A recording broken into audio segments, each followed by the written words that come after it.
of that name. I'm also gotten the name of Peace Ambassador. And for that reason, even before I say something else, I'd like to say something about peace. One thing that I know that Raila stood for, and he keep on repeating, is that we need peace in our nation, we need peace in our homes. And peace will not survive in a situation, in a chaotic situation. For that reason, I appeal, today I appeal, let us mourn Raila in peace. I know you are all concerned, I know you are all mourning, you are sad about this, but let's keep peace so that the peace can prevail, not only here in the stadium, but also in the rest of the country.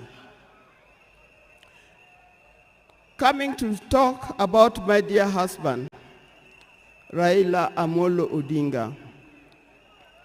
I first met Raila way back in the early 70s, and we got married in 1973.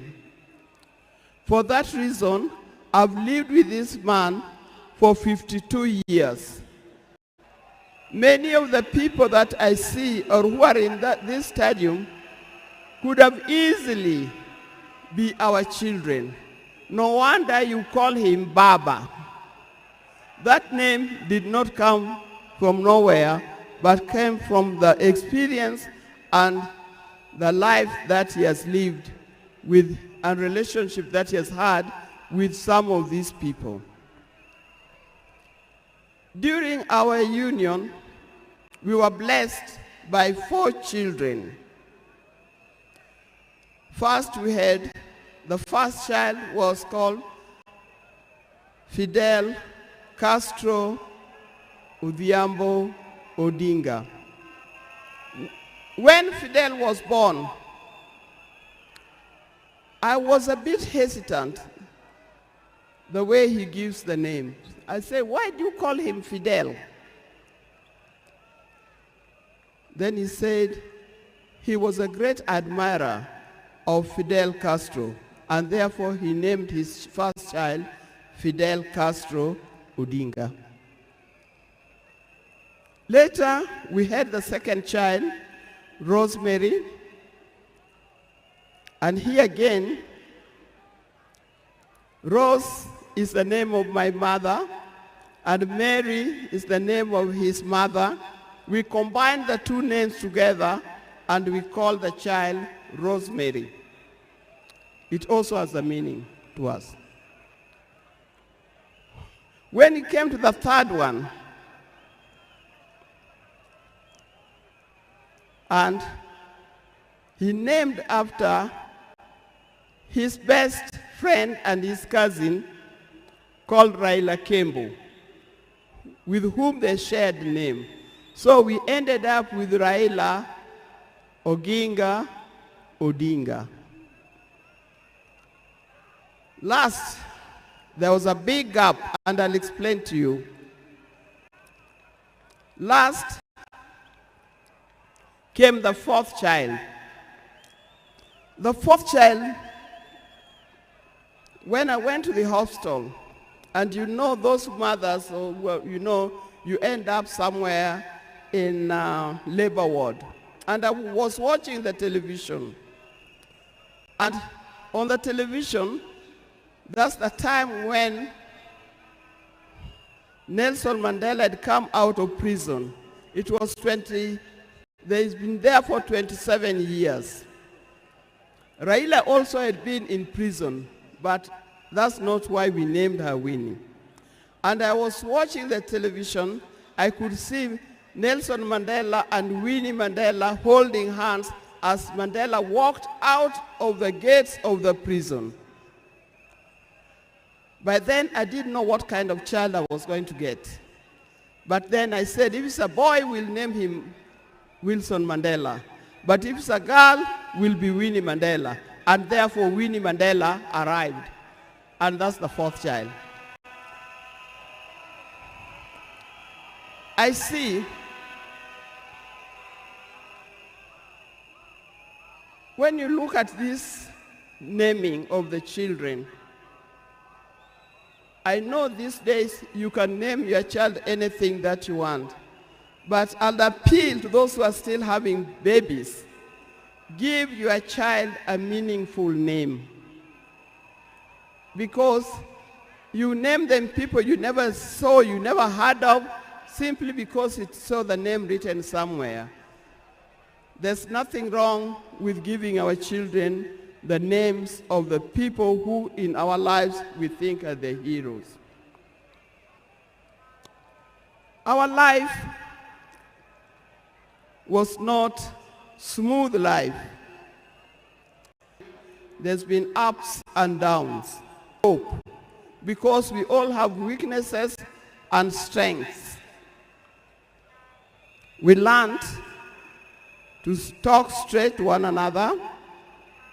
We learned to speak the truth, and we learned to forgive and move on. Now that forgiving spirit was not only in the home, but is something that has spread to the Kenyan. You've seen how many times he has tried in the elections, but that forgiveness is a paramount. So please don't carry grudges from one generation to another and from one group to another. We are all Kenyans. We are all Kenyans. We are sisters and brothers. We must learn to forgive easily and build together Kenya.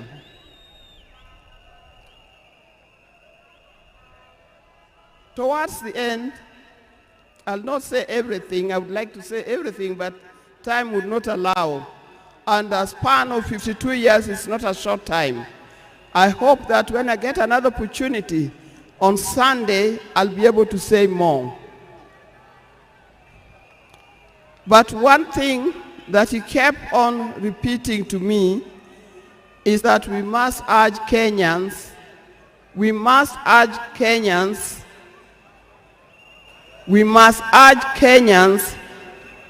to live in peace. He kept on repeating that. We must repeat it to our Kenyans, we live in peace. Raila hated dishonesty. He hated dishonesty. He hated greed.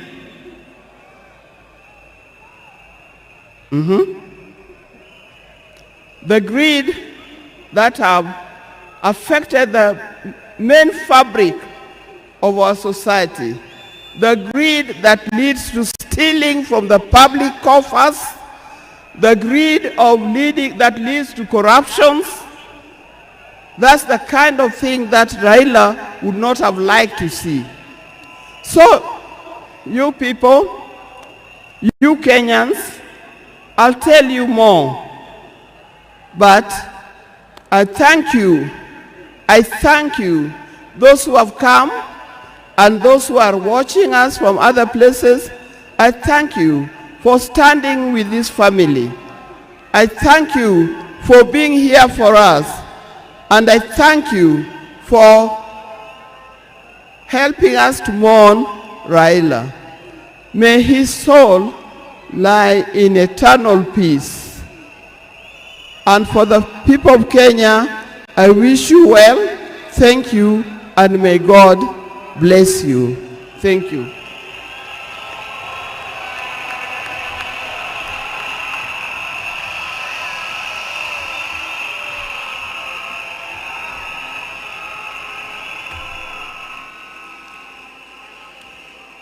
Fellow monarchs, we are moving towards the end of this occasion, the first part. so that we can allow a second part that is going to take place in the afternoon. On behalf of Senator Dr. Oburu Oginga, who has been the co-chair of the National State Funeral Committee for the late Prime Minister Raila Odinga, I want to thank the people of Kenya and the people of the world for mourning our departed leader with dignity. I would like to just clarify that Senator Oginga has spoken in two capacities. First, as a member of the family, and secondly, as the interim acting party leader of ODM. Your Excellency, fellow mourners, we recognize there's so many mourners who have come to mourn today, and we respect all of them and thank them for making time. Allow me, Your Excellency, to do two things and then we will conclude. The first is to acknowledge that the leader that we have lost in our country was not just a leader in Kenya. He was a regional leader, he was a continental leader, and he was a global leader. And that is why you see the kind of dignitaries that are present here, whom we recognize for their presence. But we have also received formal condolences from global leaders from around the world. Allow me, mourners, to acknowledge those condolences from heads of state and government of foreign nations. We have the condolences of the President of Tanzania, Samia Suluhu Hassan, who has sent formal condolences and has sent her Vice President, who is present, the Foreign Minister of Tanzania, who is present, but we acknowledge the formal condolences from President Samia Suluhu Hassan from Tanzania. The Tanzanian delegation is also joined by the fourth President of Tanzania, the Honorable Jakaya Kikwete.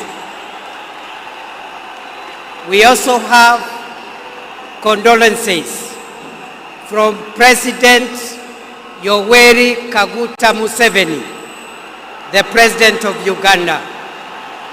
We have the condolences of President Paul Kagame of Rwanda.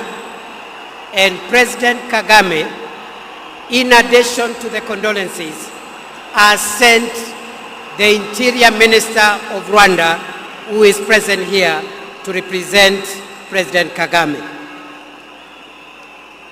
The President of Somalia, President of the Federal Republic of Somalia, I think has arrived after we had received his condolences, and maybe the President will acknowledge him.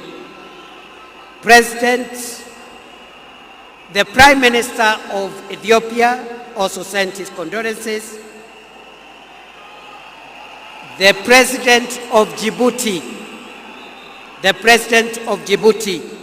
Ismail Omar Gele, has also sent his condolences. The President of the Republic of Zambia,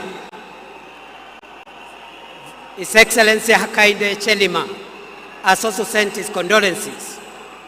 The President of the Federal Republic of Nigeria, His Excellency Bola Ahmed Tinubu, the President of the Republic of Ghana, His Excellency John Mahama, the President of the Republic of Burundi, His Excellency Evariste Ndayishimiye, the President of the Republic of Sierra Leone, His Excellency Julius Maada Bio, the President of the Republic of Zimbabwe, His Excellency Emerson Mnangagwa, the President of the Republic of the Gambia, President Adama Barrow,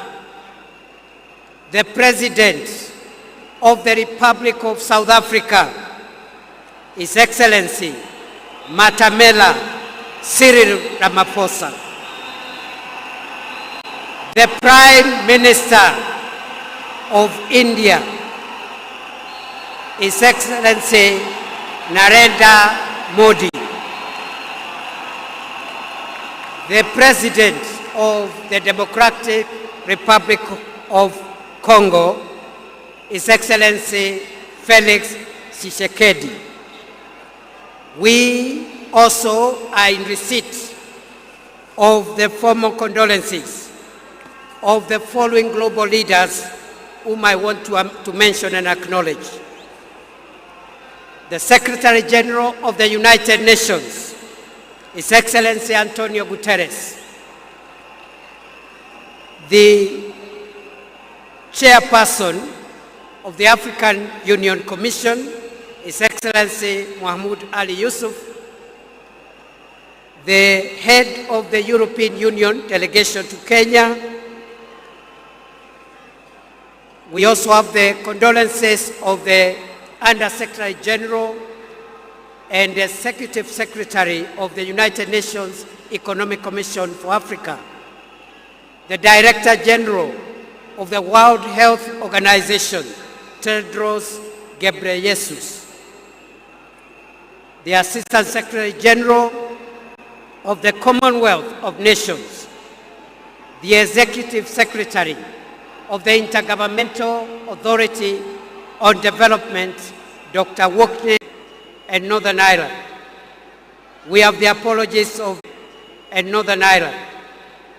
We have the apologies of the Minister for International Development and Africa, Jenny Chapman.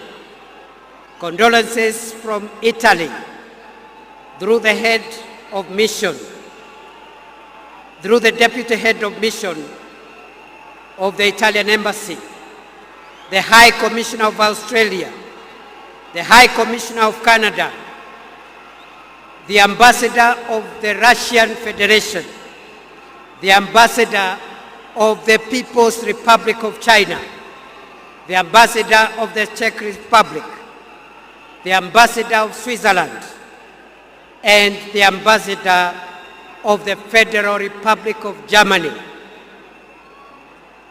Ladies and gentlemen,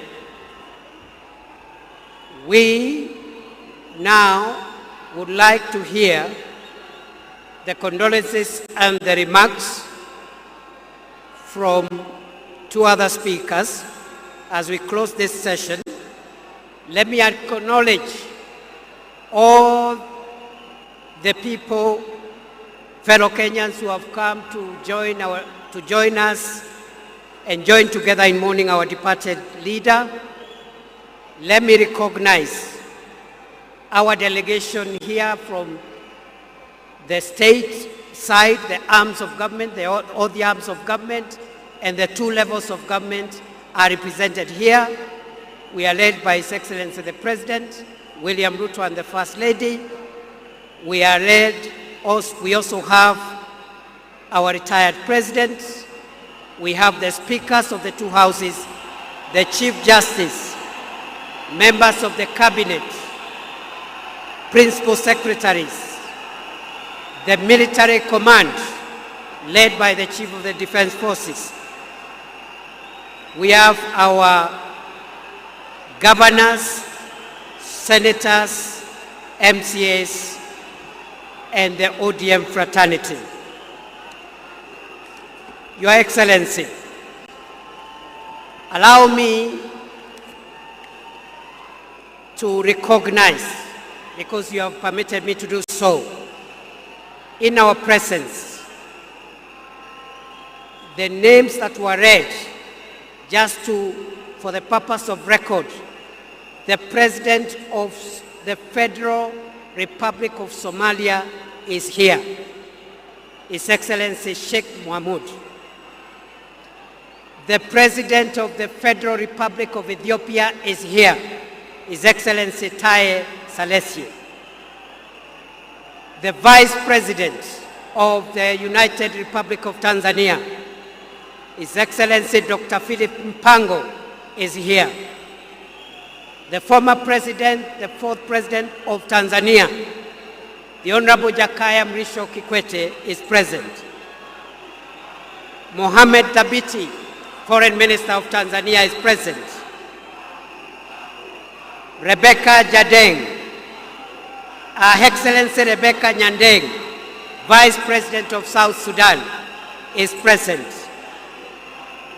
And the Honorable Vincent Biruti, Interior Minister of Rwanda, who is representing President Kagame, is present.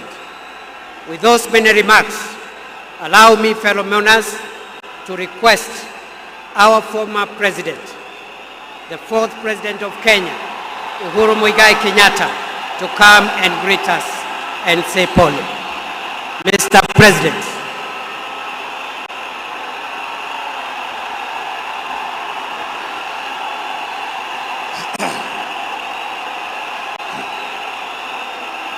Asanteni sana.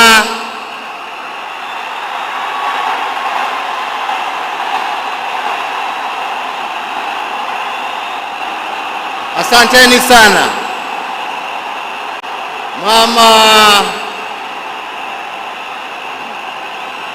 Mama Aida Odinga,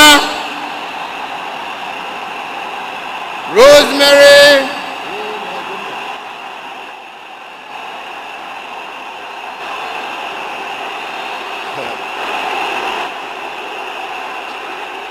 Asante sana, nimeshukuru. Thank you. Asanteni sana.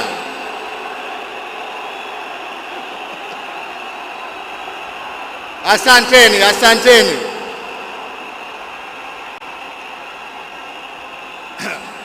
Nianze tena niseme Mama Aida Odinga, Rosemary, Junior, Winnie na familia yote ya mwenda zetu, rafiki wetu, Mheshimiwa Raila Amolo Odinga.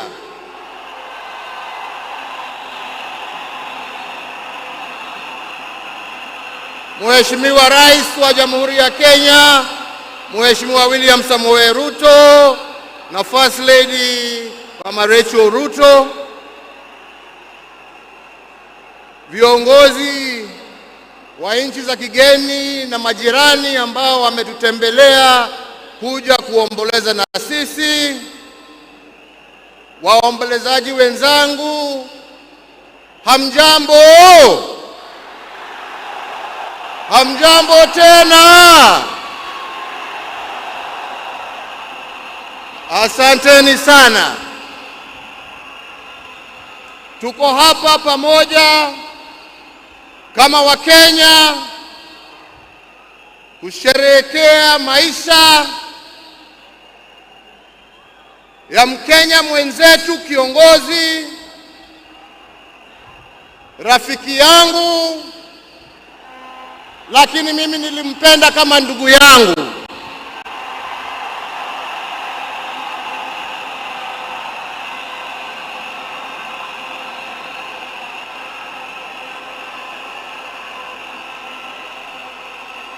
Mheshimiwa Raila Amolo Odinga, vile tumeambiwa hapa, tulimjua kwa majina tofauti: Agwambo, Jacob, Tinga, Lakini kama Wakenya kutoka kona zote tulimjua na tukamheshimu kama baba.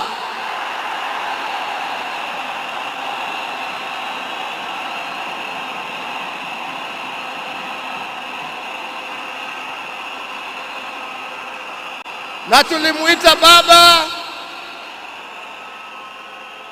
kwa sababu Mheshimiwa Raila Amolo Odinga alipenda nchi yake Kenya kuliko kitu kingine chochote.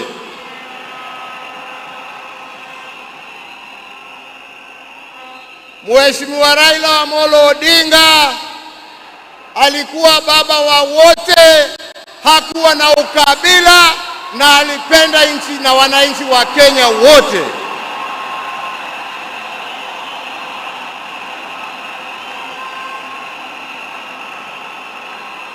Na testimony hiyo yaoneshwa na marafiki tofauti tofauti ambao ukienda kumtembelea kwake nyumbani ulikuwa unawakuta huko. Marafiki kutoka kila kona ya taifa letu la Kenya. Raila alikupenda kwa sababu ya maono yako, alikupenda kwa sababu ya fikira zako, alikupenda kwa sababu ya vitendo yako, lakini sio kwa sababu ya rangi yako ama kabila lako.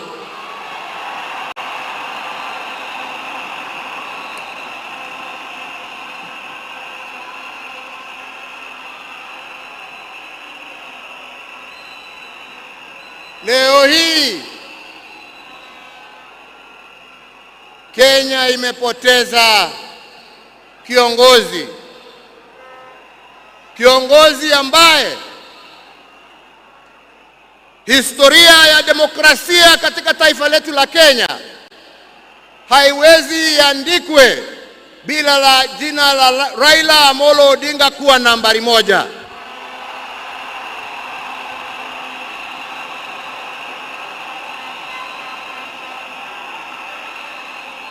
Historia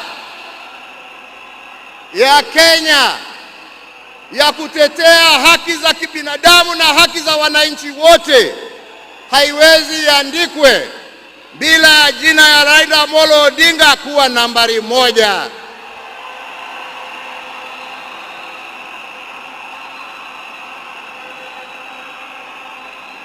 Historia ya ungatuzi na kuhakikisha ya kwamba wananchi kule mashinani wana uwezo ya kujiongoza na kujitawala na kuwa na viongozi ambao wanatekeleza shida za wananchi kule chini, haiwezi iandikwe bila ya jina ya Raila Amolo Odinga kuwa nambari moja.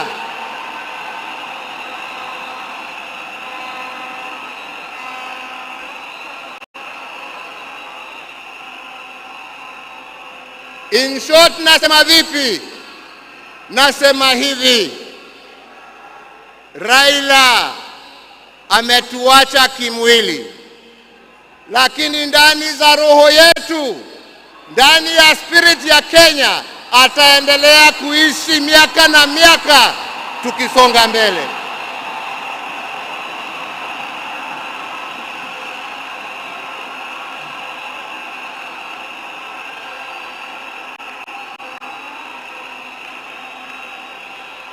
Wenzetu, Raila alipenda amani. Raila alipenda umoja wa taifa letu. Raila alifurahia akiona Wakenya wakiungana, wakishirikiana, wakijenga taifa lao pamoja. Raila alikuwa mtetezi wa haki ya kila mtu. Pahali ambapo alikuwa anaona hakuna haki, Raila ndio alikuwa wa mbele hapo kuhakikisha ya kwamba haki zimepatikana. Na wenzangu,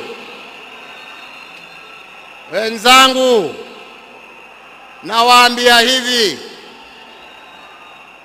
tunawakumbuka wakina mzee Jomo Kenyatta na Jaramogi Odinga kwa kutetea uhuru wa nchi yetu.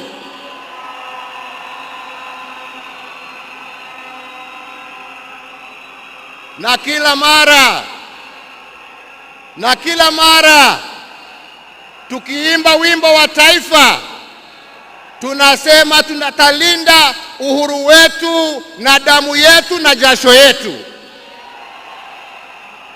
Leo hii tukiwa tunaaga baba yetu Raila Amolo Odinga, nataka pia tujiape ya kwamba hatutakubali kama Wakenya haki za kibinadamu, demokrasia na mambo yale yote ambayo Raila alitetea, hatutakubali arudi nyuma.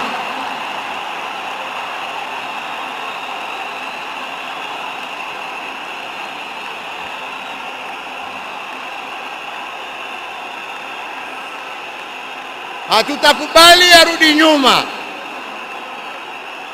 Tutasonga mbele tukizingatia hizo haki kwa sisi ambao tumebaki na wale ambao hawajazaliwa.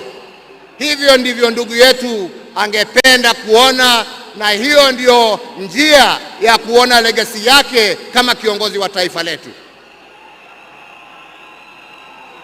Wenzetu, sio siku ya mambo mingi. Nimekuja kuomboleza rafiki na ndugu,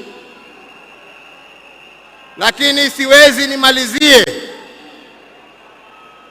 nisiposema ya kwamba hata kama leo tuna huzuni na tunaomboleza,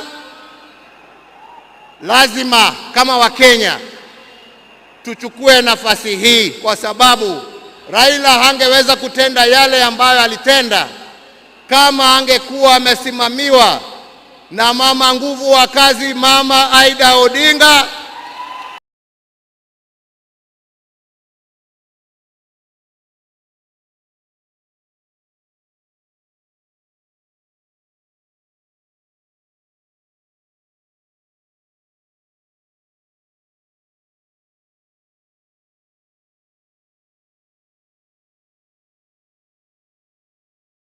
na watoto wake Rosemary, Junior, Winnie. Baada ya kazi tukiwa tulia kidogo hapo nini, tunapewa kakitu kidogo hapo. Kwani munacheka? Mimi kakitu kidogo nasema uji na chai.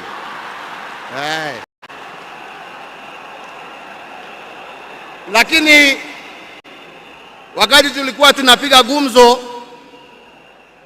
saa nyingine tulikuwa tunajiuliza, unajua jamani, wale wazee ambao wameenda, wakina Jaramogi, wakina Jomo, wakina Nkrumah, wakina Mwalimu Nyerere, jameni, unafikirianga wakiketi wanaongeanga mambo gani? Mimi nilikuwa nasema unajua, wanaongea siasa kama sisi, wanatuangalia tu na mambo hii yetu ya upuzi hapo, wanatuchekelea. Anasema lakini unajua, I'm very keen kujua. Sasa ndugu yangu, umeenda mbele yangu, sasa tayari najua mnajiongeleshana huko, na sio ati niko na haraka ya kuja kuwafikia, lakini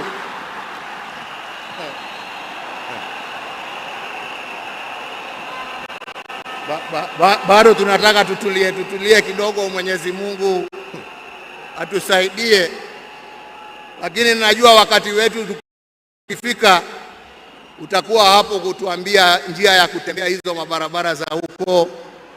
Kwa hivyo ndugu yangu, ni kuombee kwa Mwenyezi Mungu akurehemu, akulaze na amani na wenzako, ukijua ya kwamba twakumbuka wewe na yale ambao umebakisha tutaendelea nayo, na familia yako sasa imekuwa yetu. na tutaendelea kuwalinda na kuwachunga na kusimama pamoja nao kwa wakati wote. Nasema lala salama ndugu. Mungu awabariki familia yako na awafariji na awapatie nguvu, na Mungu aendelee kuibariki Kenya hii yetu, Afrika Mashariki na Afrika kwa jumla. Asanteni sana, Mungu awabariki.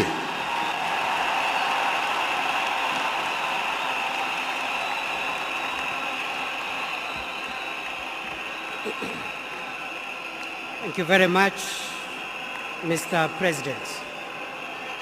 Kwa sasa nilisahau kidogo kutambua uwepo wa mkuu wa mawaziri Musalia Mudavadi,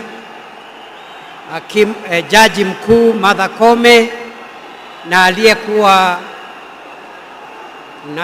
makamu wa rais wa zamani Stephen Kalonzo Musyoka, hata yeye yako area. After the end of this ceremony, the security agencies led by the Kenya Defence Forces will make announcements through the military MC on the procedure that is going to be followed, because immediately after this, we want mourners who have come to pay their final respect to the departed leader to have as much time as possible in an orderly manner, in a dignified manner, to view the body of our leader. And we want that exercise to begin as soon as possible, but we want to appeal for order, for calm. We have enough time. We are not in a hurry. Everybody who has come here today for that reason will get a chance. As a committee that has been working on this, we want everything to go right. So please, our military, our security agencies will help us coordinate that so that we have security in the stadium as we pay our respects to our departed leader. Before we do that, allow me, ladies and gentlemen, now to invite the President of Kenya, His Excellency William Samoei Ruto, to come and address us. Mr. President, sir.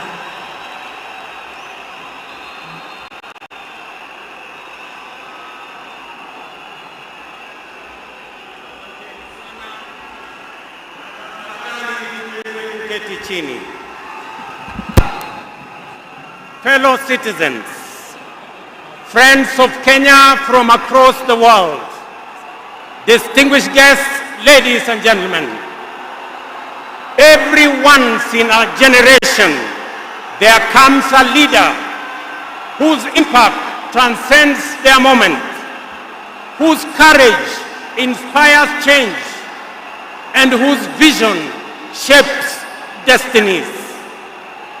My brother, Raila Amolo Odinga, was one such leader. Across space and time, there are few exceptional persons who, when summoned by the call of history, rise to meet the challenges and opportunities of their time with indomitable vigor, with absolute conviction, and with unwavering valor. The Right Honorable Raila Amolo Odinga, Ward Mary, Ward Nyar Alego, Agwambo, Tinga, Jacom, Enigma, Ward Ping, Baba, the man in whose honor we gather here today belong to that rare, irrepressible breed of human beings. My dear brother Raila Amolo Odinga, as we bid you farewell, we do so with the deepest gratitude as a nation and as a people. We grieve your loss. We celebrate your 80 years of presence and also salute you for the great statesman and patriot that you were.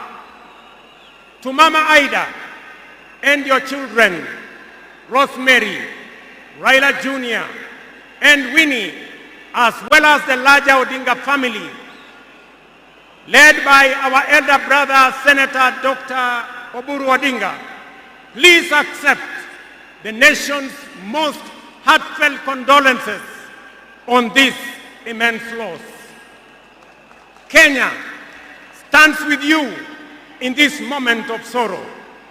We share in your inexpressible grief, but we also share in your pride for your husband, your father, your brother, and your kin, who belonged not only to you, but also to us. Thank you for sharing him so generously with us as families and as a nation. Amolo may no longer walk with us, but his spirit lives within every Kenyan and every African. Such was the depth of his influence and impact that even in his absence, his presence endures.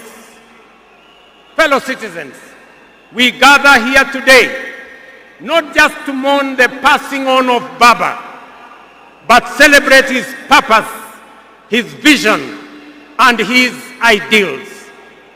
He walked among us as a man, but he also charged among us as a movement for change, a movement for justice, and a movement for inclusivity, and a movement for a greater and better Kenya.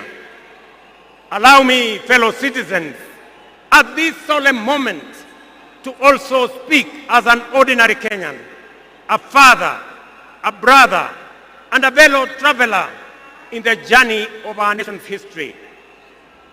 I have come a very long way with Baba.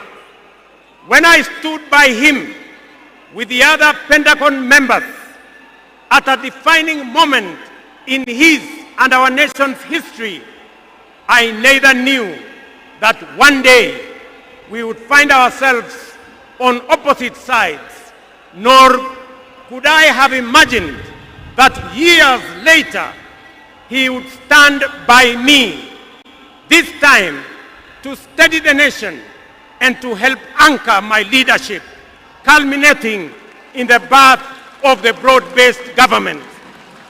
To you, Baba, I owe you, and I am truly and eternally grateful that our paths crossed and that we shared this journey together.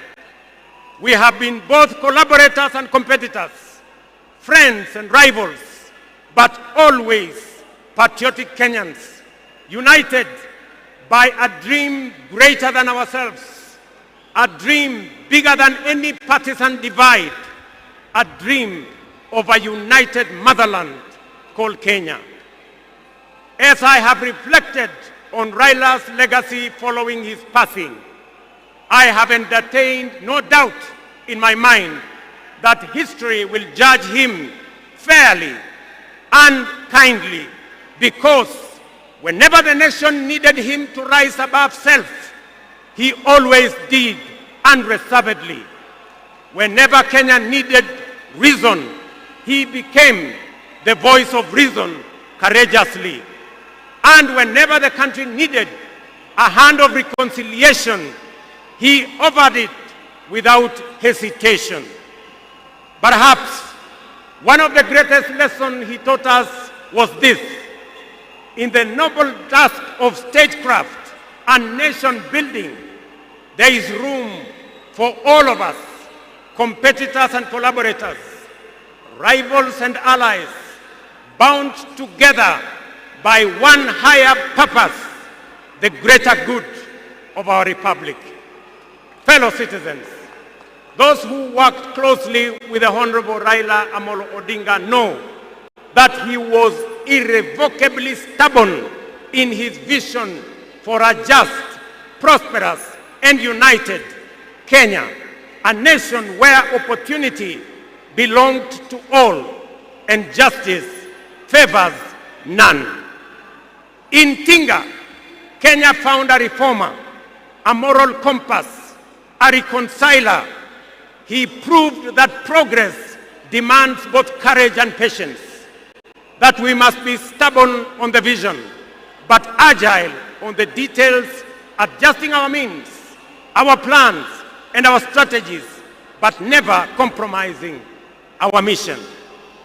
The gentleman we are bidding farewell today gave more to this country than most will ever. He endured years of imprisonment, exile, and political struggle for not the privilege of power, but for the principle of service. He bore the scars of his struggles with dignity and calm poise, and turned pain and suffering into purpose. Jacom was also at home in the humblest of homes and at ease on the grandest of global stages. His heart belonged to the people. He shared in their pain, rejoiced in their victories, and never lost faith in the people's goodness.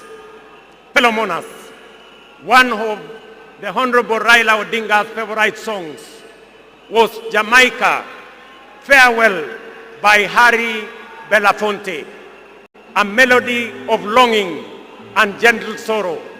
He often broke into a dance and with a big smile sang, "Round the Bay of Mexico, where the sun shines daily on the mountaintop, down the way where the nights are gay and the sun shines daily on the mountaintop, I took a trip on a sailing ship, and when I reached Jamaica, I made a stop. But I'm sad to say I'm on my way, won't be back for many a day. My heart is down, my head is turning around. I had to leave a little girl in Kingston town."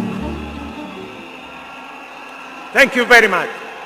Today, those words ring with profound meaning, significance, and impact. Our elder statesman, the Honorable Raila, is sailing on a ship, not to Jamaica, but to home beyond. He will not be back with us for many a day. He leaves behind many little girls and boys, not in Kingstown, but here in Nairobi, in Kisumu, in Mandera, in Vihiga,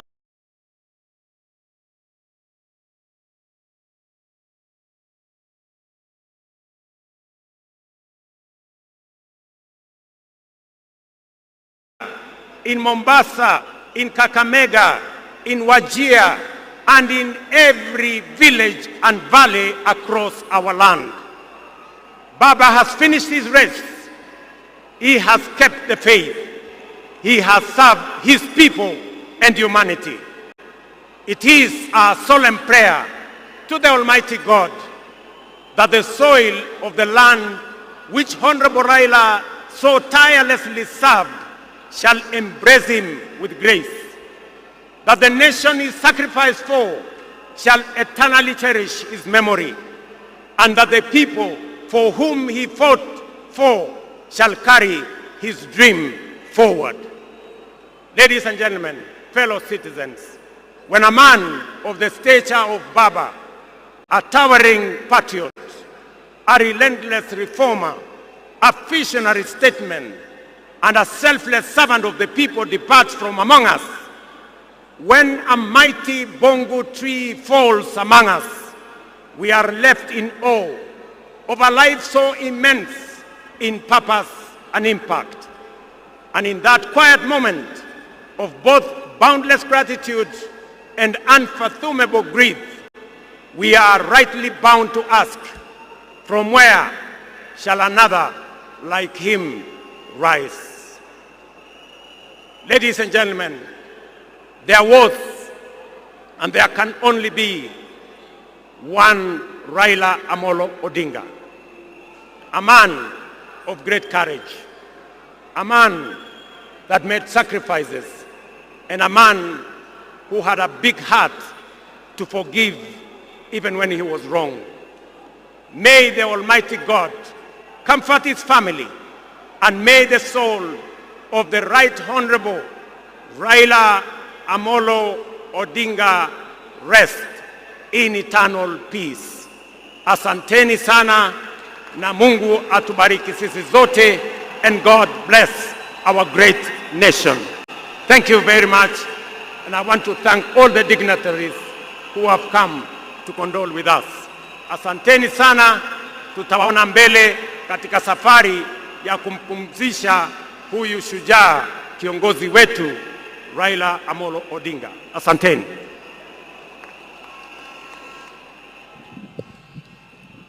Na sasa naomba sote tubaki tumesimama ili tumalize rasmi kwa wimbo wa taifa. Wimbo wa taifa.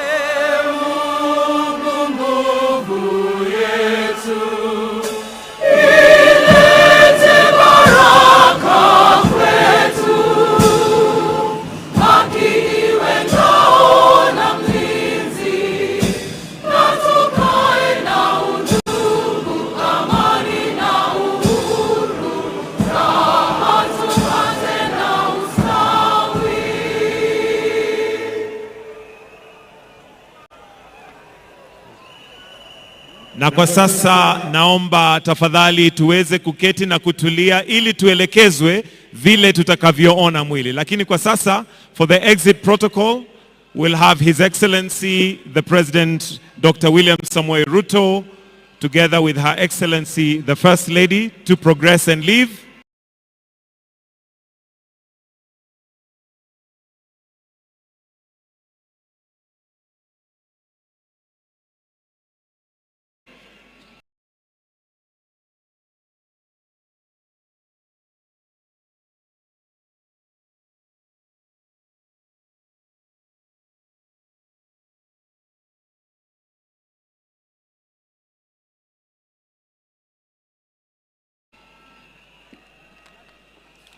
Followed by His Excellency Hassan Sheikh Mohamud,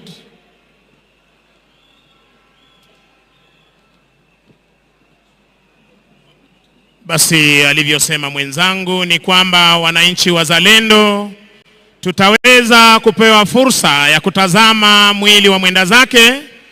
Tafadhali tunaomba tuweze kuruhusu familia na itifaki zingine ndiposa tuweze kutazama mwili huu.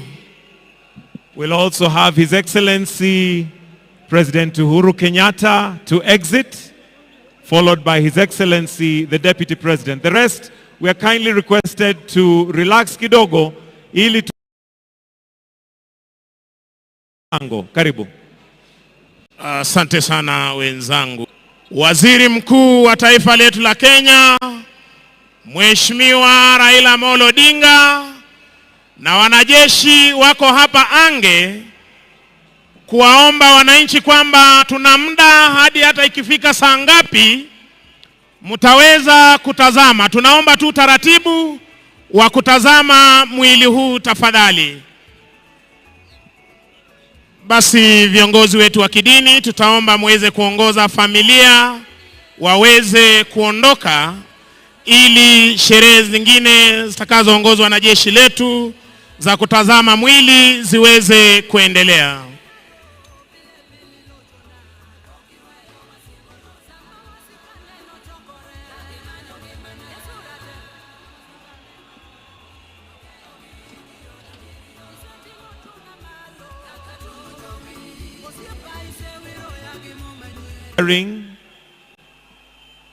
For us to view an opportunity to prepare, then we can do that properly. So kindly, tuendelee kungoja tu na tuwe na subra. Shukran.